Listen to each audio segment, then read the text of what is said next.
Fala, rapaziada, beleza? Chegando em casa, né? Em casa, no trabalho, não sei, né? Porque aqui é meu home office, né? A minha casa é meu trabalho, enfim.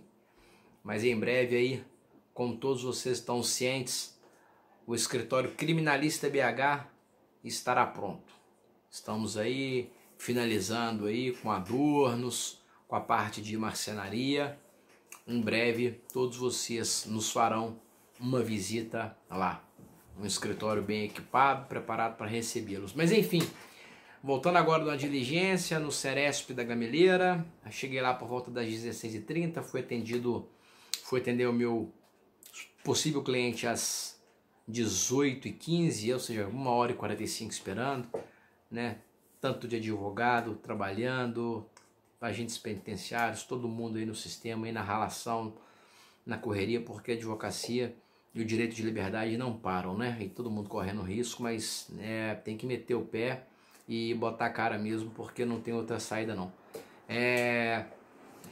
O que eu tento transmitir para vocês aqui é uma advocacia de dia a dia, né? Como eu trabalho, onde eu frequento, enfim. Mas eu venho comentar aqui com vocês uma decisão interessante. E aí nós vamos fazer uma análise aqui até teórica, que não é muito meu foco, eu foco mais no prático, mas eu acho interessante fazer essa análise, porque sem análise teórica não tem como nós entendermos, né, o motivo de uma decisão, na verdade um acórdão que foi proferido ontem na turma recursal de jurisdição exclusiva de Belo Horizonte e Betim Contagem. Para quem não sabe, a turma recursal de jurisdição exclusiva, ela cuida dos recursos de vários juizados especiais de Belo Horizonte, Betim Contagem e outras cidades aqui da região metropolitana. São diversas comarcas, são 5 juízes titulares e 5 juízes suplentes.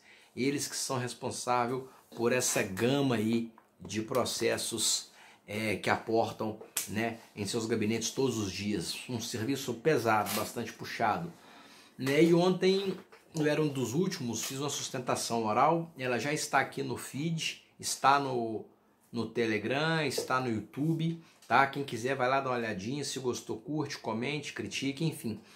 Mas o ponto central, né, foi o resultado do julgamento.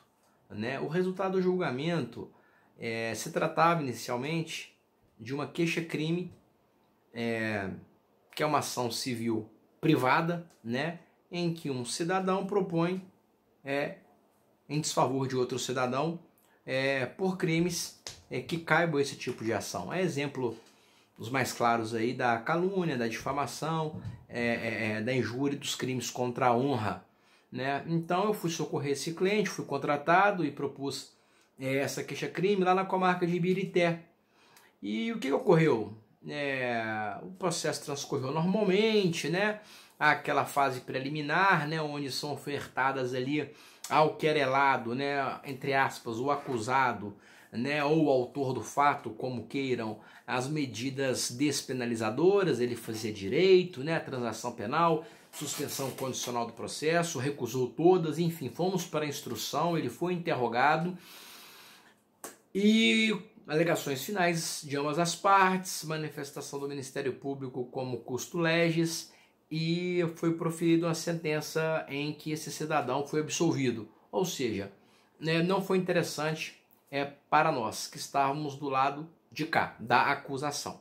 O cidadão acabou sendo absolvido. O juiz entendeu que não havia provas do crime de calúnia. Só que o interessante disso foi que todo esse processo desenvolveu perante uma magistrada, inclusive titular do Juizado Especial Criminal de Ibirité, né? E nós temos aí uma questão principiológica e teórica. Nós temos o princípio do juiz natural, né? E decorre dele o princípio da identidade física do juiz, artigo 399, parágrafo 2º do Código de Processo Penal. Né? Então, o que significa esse princípio? É que aquele juiz, né, que teve o contato com a prova, né, aquele juiz que teve o contato com as partes, que sabe melhor valorizar todo aquele acervo probatório que foi produzido pelas partes, que este juiz julgue o processo, porque ele está mais bem preparado para tal. Portanto, a importância do princípio da identidade física do juiz. Mas que, infelizmente, nós temos visto que esse princípio, quando você, em um recurso de apelação, eventualmente quando um cliente seu é condenado por um juiz diverso do que aquele que, né, instruiu todo o processo, muitas vezes o tribunal exige por demais demonstração de prejuízo. A gente sabe que as nulidades, né, pelo menos as relativas, mas até algumas absolutas, aí a gente está vendo questão de demonstração de prejuízo, etc., e acabam passando direto por elas. Ocorre que neste caso em específico, nas minhas razões, na minha apelação, tá? É apelação mesmo, tá, gente? Recurso nominado na Lei 9.099 é só para a área civil, para a área criminal é apelação mesmo, tá certo? E nas minhas razões eu suscitei essa preliminar. Por quê? Não se sabe o motivo que a sentença foi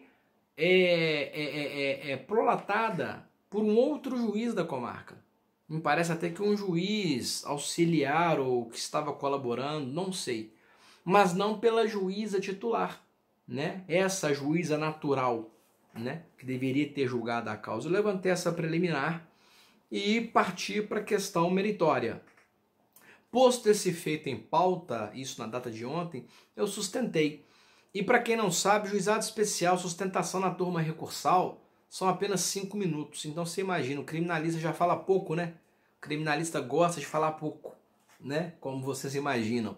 Né? 10 minutos no HC, no TJ é pouco, 15 minutos na apelação, no TJ é pouco, né? Imagina 5 minutos. Mas nós temos que desempenhar nosso papel da melhor forma possível.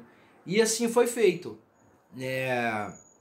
Eu iniciei a minha sustentação oral, mas confesso que passei por esse princípio, por essa preliminar de nulidade, em razão da ofensa ao princípio da identidade física do juiz, até de uma certa forma rápida, assim, de uma forma bem breve, porque eu queria entrar na questão meritória, né, onde nós tentaremos convencê-los de que aquele cidadão, né, querelado, ora apelado, deveria ser condenado pelo crime de calúnia, né? Pois bem, a juíza relatora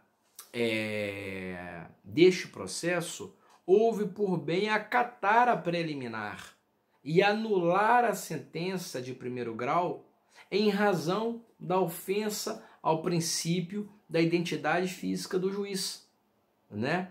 Então, o que importa isso? Importa que o processo retornará à comarca de origem, a Ibirité, e a juíza titular que instruiu aquele processo deverá prolatar uma outra sentença. E esta sentença, obviamente, pode ser da mesma forma do que aquela proferida pelo seu colega. Ou seja, pode absolver o cidadão. Não há nenhum problema nisso, desde que haja motivação e convencimento para tanto. A mesma forma, ela pode pensar de forma diversa e condená-lo, né? E aí, provavelmente, a outra parte irá interpor recurso. É assim que funciona o sistema jurisdicional e o sistema recursal, né? Então, na prática, o que ocorreu foi isso. Foi o reconhecimento de que, no caso em tela, no caso em espécie, houve uma nulidade absoluta, porque não havia razão plausível para que aquela sentença fosse prolatada por um juiz totalmente dissociado das partes, dos fatos, da prova e do direito, certo? Então, para arrematar, este princípio, com a entrada em vigor do novo Código de Processo Civil, ele foi praticamente extinto, não se aplica mais, raríssimas exceções, mas ainda se aplica na seara criminal, ainda de forma bem mitigada, mas se aplica. Então se liga nisso, se ocorrer com vocês, de vocês perceberem esta questão, suscitem essa preliminar, demonstrem o prejuízo, ainda que brevemente, mas demonstrem o prejuízo, porque para mim o prejuízo deveria ser uma nulidade absoluta, a não ser, obviamente, em casos específicos. Pô, o juiz que instruiu morreu, está doente, está de férias prêmio, aposentou, óbvio, né? Mas tirando essas razões, né, não me parece correto, né, que um juiz profira uma sentença, muitas vezes ali uma sentença de absolvição pronta no computador, que o assessor fez, entregou para ele, para ser um processo a menos na secretaria. Não nos parece correto, né? A gente merecia uma maior atenção às provas que foram produzidas por parte do Poder Judiciário. Então, de certa forma, acertada a nosso ver a decisão da magistrada, que foi acompanhada pelos seus pares, em anular a sentença de primeira instância. E, obviamente, este fato não acaba por aqui, terão outros capítulos e eu conto para vocês. Verifica lá, já consta lá a chamada no Stories, está no feed, no Facebook, no Telegram, nas minhas redes sociais. Beleza, rapaziada? Até amanhã, um forte abraço.